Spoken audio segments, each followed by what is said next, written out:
Bismillahirrahmanirrahim. Alhamdulillah. Wassalatu wassalamu ala rasulillah wa ala alihi wa ashabihi ajma'in. Assalamualaikum warahmatullahi wabarakatuh.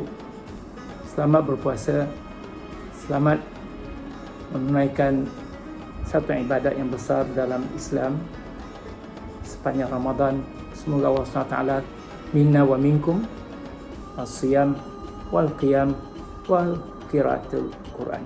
Saya dalam perbincangan ataupun tazkirah ini ingin menyatakan bahawa puasa sebagaimana yang dikatakan oleh Imam Ghazali dalam Ihya Ulumuddin, ada 3 peringkat, iaitu puasa umum, khusus dan juga khusus al-khusus.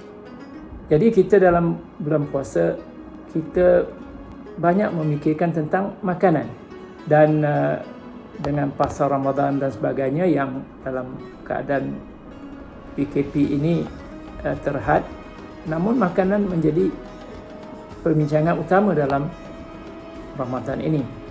Tapi hakikat makanan itu, makanan bagaimana yang sepatutnya kita ambil.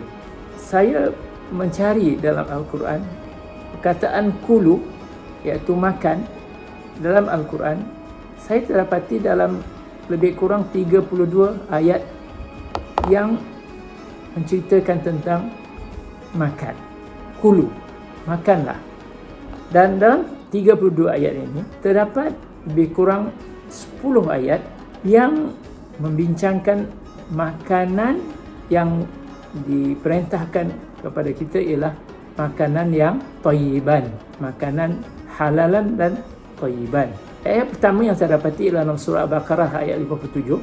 Wa dhalalna 'alaikumul ghamama wa anzalna 'alaikumul manna wassalwa kulu min thayyibati ma razaqnakum. Makanlah daripada thayyibat, yang baik-baik, ma razaqnakum. Ada ulama yang mengatakan thayyib ni adalah baik dan tidak memudaratkan. Scientifically kita boleh sebut sebagai nutritious and safe, thayyibat, makan yang thayyibat. Ayat kedua dalam Baqarah juga, kulu mimma fil ardi halalan thayyiban. Makanlah daripada bumi ini yang halal dan juga yang baik. Begitu seterusnya dalam surah Al-Baqarah ayat 172, kulu min thayyibati ma razaqnakum. Makanlah daripada thayyibat apa yang kami rezekikan pada kamu.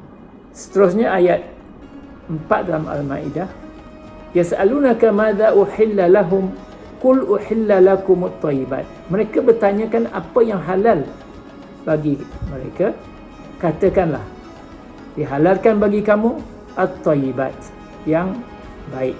Ayat 11 yang ke-11 iaitu dalam surah Al-Maidah 88, wa kulu mimma razaqakumullah halalan thayyiban. Jadi halal digabungkan dengan thayyib dalam ayat ini. Jadi seolah-olah halal dan thayyib ni ada 2 ciri yang berbeza dalam makanan yang kita ambil itu. Seterusnya ayat yang ke-16, kulu, iaitu dalam surah Al-A'raf 160, kulu min thayyibati ma razaqnakum. Makanlah daripada thayyibat apa yang kami rezekikan. Seterusnya ayat surah Al-Anfal 69, fakulu mimma ghanimtum halalan thayyiban. Al-Anfal 69. Seterusnya Al-Nahl ayat 114, fakulu mimma razaqakumullah halalan thayyiban. Terusnya ayat dalam surah Taha 81, kulu min thayyibati ma razaqnakum. Dan seterusnya dalam surah Al-Mu'minun 51, kulu minat thayyibat. Jadi 10 ayat ini menyebut thayyibat ataupun halalan thayyiban. Dalam hadis yang disebut oleh Rasulullah SAW riwayat Muslim dari Abu Hurairah, Rasulullah SAW sabda, ayuhal nas, innallaha thayyibun la yaqbalu illa thayyiba. Kemudian Rasulullah SAW sambung, wa innallaha amara mu'minin bima amara bihi al-mursalin. Apa yang Allah SWT perintah pada mukmin, Allah SWT mulakan dengan memerintah ataupun menyuruh pada Rasul dengan dalam surah Al-Quran ni, iaitu ya ayyuhar rusul kulu minat thayyibati wa'malu salihah. Dan juga ayat yang lain disebut dalam hadis ini, ya ayyuhalladzina amanu kulu min thayyibati ma razaqnakum. Rasulullah SAW menyebutkan di sini bahawa menguatkan lagi yang makan, innallaha thayyibun la yaqbalu illa thayyibah. Allah yang baik dan tidak menerima yang tidak baik. Jadi makanan kalau halal mengikut syarak, dan makanan yang thayyib ialah sihat dan selamat. Kita juga mengetahui bahawa makan di zaman kita ini, sebenarnya makan ini bukan ada waktu yang ditentukan. Maknanya bukan ada minum pagi, makan minum petang, makan tengah hari, makan malam. Itu sebenarnya tidak berlaku di zaman sahabat. Ini katakan bahawa awqat akal, waktu makan bukanlah seperti mana yang kita mauquta. Awqat waktu makan tidak mauquta. Yang mauquta, yang ada waktu ialah solat. Inna solata kanat 'alal mu'minina kitaban mauquta. Solat ada waktu, makanan tak ada waktu. Kerana inilah apa yang berlaku di zaman sahabat dan juga tabi'in dan juga mereka yang sebelum ini. Ini sebenarnya dilihat dari segi beberapa hadis, iaitu satunya ialah hadis oleh riwayat Tirmizi daripada mengatakan bahawa Rasulullah SAW datang ke rumah Aisyah satu hari, data yaumin wa yaqul, dan bertanya, ya Aisyah, hal indakum syai', adakah di sisi kamu sesuatu? Qalat, Aisyah menjawab, ya Rasulullah, ma indana syai', tak ada sesuatu di sisi kami atau kita. Fa inni sha'im, Rasulullah mengata sha'im, maknanya Rasulullah datang tak ada sesuatu, Rasulullah sha'im, maknanya bukan ada waktu makan yang dikhaskan. Begitu juga dalam satu peristiwa di mana Rasulullah SAW keluar di Madinah dan berjumpa dengan Abu Bakar dan Umar. Rasulullah SAW bertanya pada mereka, ma akhrajakuma min buyutikuma hadhihi sa'ah, waktu ini ni apa sebenarnya yang mengeluarkan antum berdua? Qala, mereka menjawab, al-ju', ya Rasulullah, itu lapar.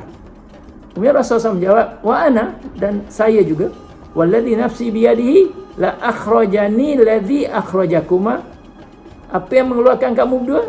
Yang mengeluarkan kami di waktu ini di Madinah. Maka mereka pun, Rasulullah SAW mengajak mereka, kumu, bangunlah. Mereka pergi ke rumah Ansar dan dijamu oleh Ansar. Di akhir apa yang mereka dijamu itu, Rasulullah SAW dan juga Abu Bakar dan Umar, Rasulullah SAW pun bersabda kepada Abu Bakar dan Umar dengan mengatakan, walladhi nafsi biyadih la tus'alunna an hadha na'im yaumal qiyamah, demi yang jiwaku di tangannya, kamu akan ditanya tentang nikmat ini di hari kiamat. Akhrajakum min buyutikum ju', kelaparan mengeluarkan kamu berdua. Thumma lam tarji'u hatta asabakum hadzal na'im, dan kemudian kamu tak balik sehingga kamu mendapati nikmat ini, dan nikmat itu akan ditanya. Saya dan puasa ini mengikut satu kajian oleh seorang yang menang Nobel Prize pada tahun 2016, iaitu Profesor Yoshinori Ohsumi. Dia mendapat Nobel Prize dalam Physiology atau Medicine pada 2016 kerana dia discover mechanism for autophagy. Autophagy ini ialah proses that cells used to destroy and recycle cellular component. Macam mana dalam puasa ini sel boleh recycle sel-sel kita dalam badan kita oleh puasa.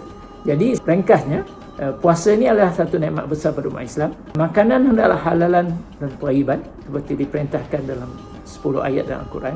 Waktu makan yang dijadualkan 3 kali atau 5 kali sehari sebagai lazim pada hari ini bukanlah amalan generasi awal dalam Islam, dan juga bukan amalan Rasulullah SAW, dan menjaga kesihatan adalah amanah kepada kita. Sekian, wabillahi taufiq wal hidayah.